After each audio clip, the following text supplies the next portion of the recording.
Hi, SusanClaire, Gourmet Quilter here.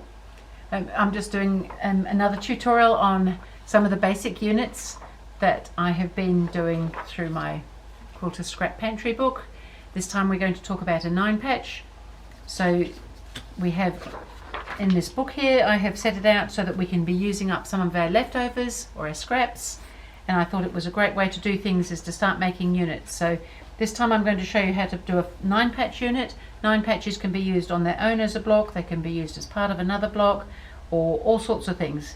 There's lots of information in the book that I've written.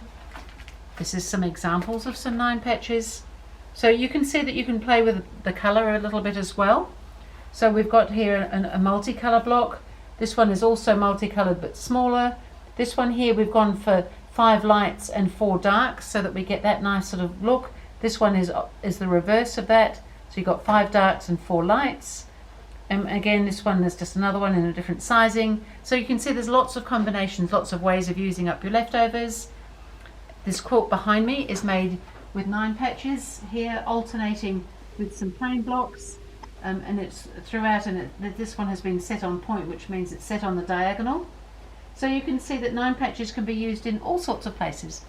So I thought I'd show you how to make a 9-patch. It's quite simple. It's got 9 squares, so the squares are all the same size. They can be different colours, different colour combinations, lights and darks, multicoloured, lots of different things. All the similar colours even, but just all pieced together. Can look quite effective as well. So there's a download on my website for the 9-patch. There's a second page in case you're interested where you can stick a sample so that you could start keeping your own reference of all these sort of units. And you can make it any size you like. So today I'm using some 2.5-inch squares. So these will all join together, and I've found that I had a nice red one to go in the middle, some black and whites with little hints of red on some of them as well. And I just thought that would make quite a nice 9-patch. So I'm going to go ahead and join them. So the best way to do a 9-patch I found is to join 3 together, 3 rows of 3 together, and then join those rows together. So I'll go ahead and join up 1 row of these.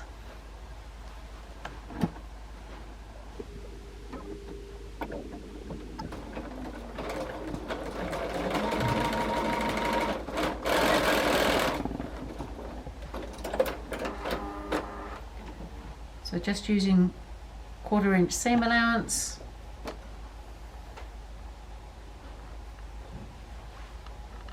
So much fun to use up in your pantry. Or of course these don't have to be leftovers, they could be any number of exotic fabrics even. Delicious even. And then I would press that. So quite often when you're pressing with colours and things, you might press towards the darker colour. You can press seams open. I tend to like to press them one way for most things, and I'm going to press the seam towards the darker colour.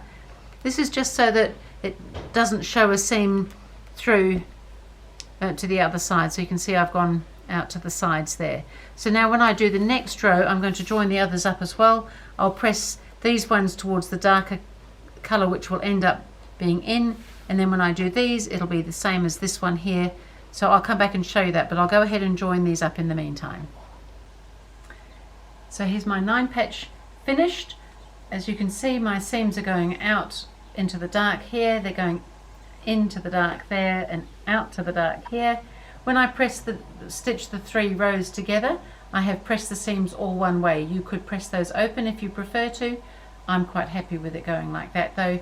So now that is my little tutorial on what is a 9-patch. You could save that in your folder. As I mentioned, it's all available on GourmetQuilter.com.